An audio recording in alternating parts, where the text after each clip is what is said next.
நான் கொண்ட திட்டங்கள் சிறிதாயினும் ஐயா எனக்காய் உன் திட்டங்கள் பெரிதல்லவோ.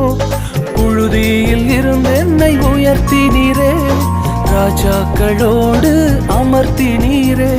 புழுதியில் இருந்து என்னை உயர்த்தினீரே, ராஜாக்களோடு அமர்த்தினீரே.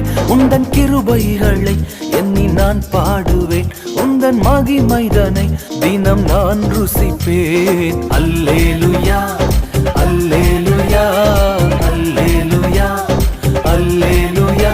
உம்மை உயர்த்துவதே எங்கள் நோக்கமையா, உம்மை பாடுவதே எங்கள் மேன்மையா. உம்மை உயர்த்துவதே எங்கள் நோக்கமையா, உம்மை பாடுவதே எங்கள் மேன்மையா.